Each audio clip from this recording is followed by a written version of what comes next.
Guten Morgen, guten Tag, gute Nacht. Hier spricht Lehrer Walter. Herzlich willkommen zu einem neuen Unterricht von Erste Weltkrieg. Estranho, né? Falei para vocês bom dia, boa tarde, boa noite. Sejam todos bem-vindos a uma nova aula sobre a Primeira Guerra Mundial. Como eu tinha combinado com vocês, vou dividir em 3 partes esta minha pequena contribuição e falei sobre o início da guerra e sobre algumas questões que ocorreram em 1915.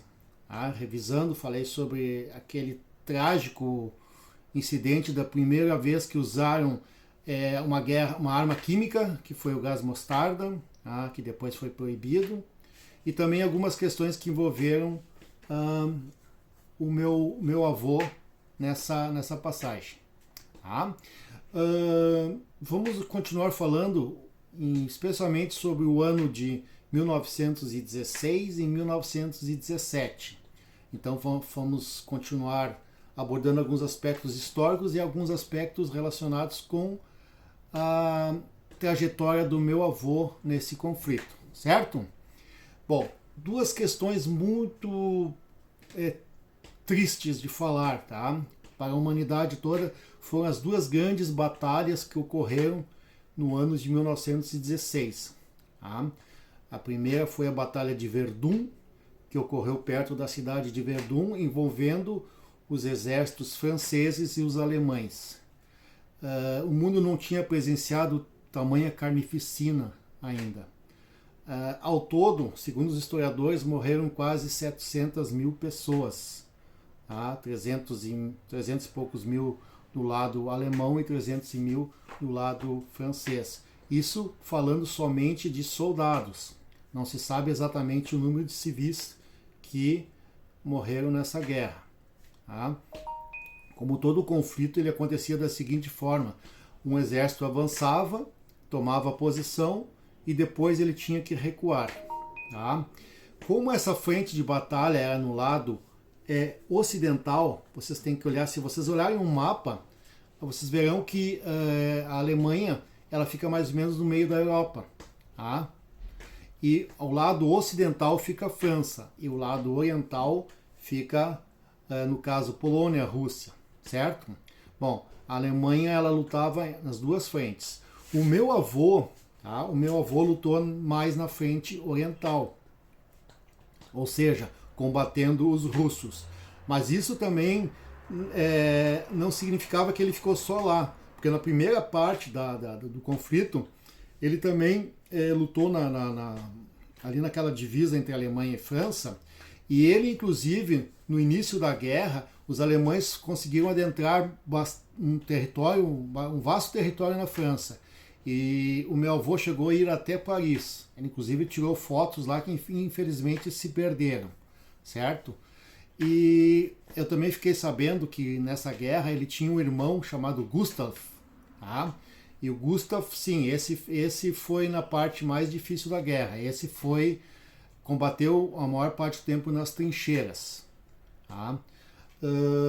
Em 1916 ocorreu também outra batalha, também extremamente sangrenta, que é chamada a Batalha de Somme. Por que tem esse nome de Somme? Porque ela ocorreu próxima do rio Somme, também ali na França. Nessa batalha, de um lado o exército alemão e do outro o exército francês e o exército inglês. Também em torno de 600 mil baixas, mortes somente de soldados.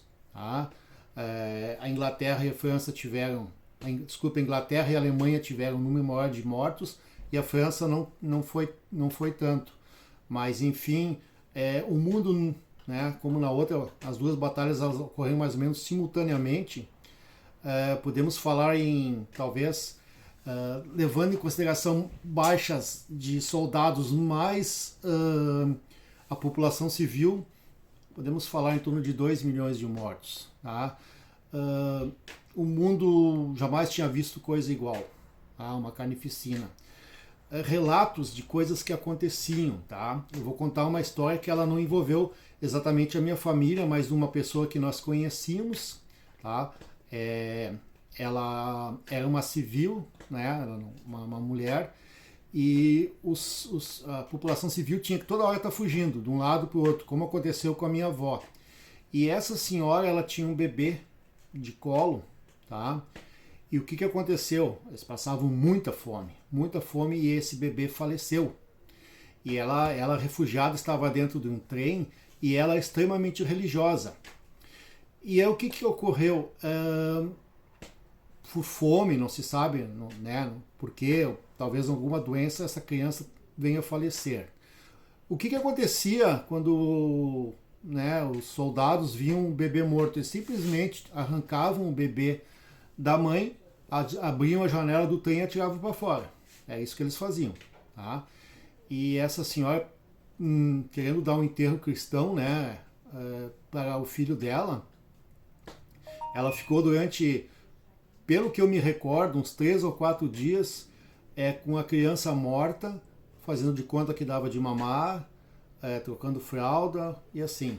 Vocês imaginem o que é isso para uma mãe. Tá? Mas no fim ela conseguiu enterrar. Na guerra, durante a guerra, os soldados eles ficavam na frente de batalha e depois eles tinham direito a uma folga. Então eles voltavam para casa. Vocês pensam assim como se fosse férias, né? Porque essa guerra durou, como a gente tinha falado, né? Começou em 2014 até 2018, foram 4 anos. E eles não ficavam um tempo lutando, eles também tinham folga. Nessas folgas eles conseguiam trocar correspondências e o meu avô conseguiu trocar muita correspondência com o irmão dele. Eles nunca acabaram se encontrando durante a guerra, só ao final. Tá? Mais adiante, no ano de 1917, ocorreram 2 fatos que modificaram bastante, digamos, a guerra e também trouxe consequências para o mundo. Tá? Como a Rússia já estava exaurida pela questão da guerra, tá? E já era um país extremamente pobre, com uma população faminta, com a população...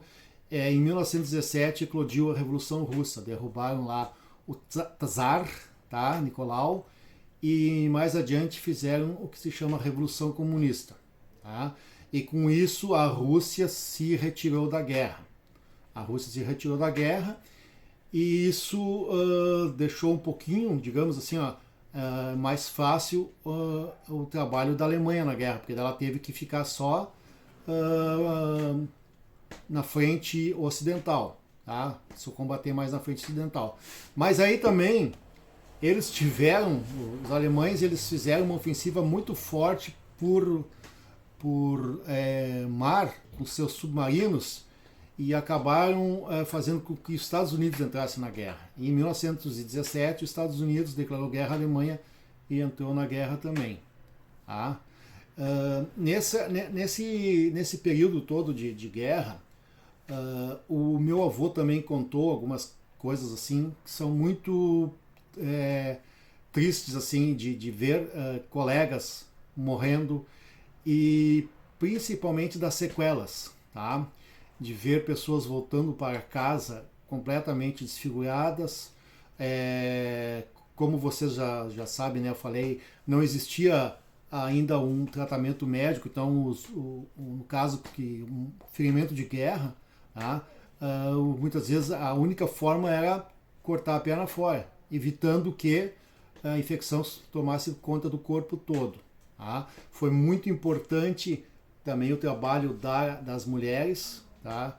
Porque as mulheres, como os homens estavam na guerra, todas elas foram também fazer a tarefa que antes era dos homens, ou seja, eles foram para as fábricas, eles foram também para ajudar nos feridos. Tá? A minha avó conta assim que eles não passavam o tempo todo ajudando os feridos, lavando, fazendo comida. Tá? Isso não só as mulheres, né, as crianças também, isso tudo foi um esforço muito grande de toda a população e vivendo sempre com medo. Tá? Eu prometi fazer sempre em 10 minutos. Tá?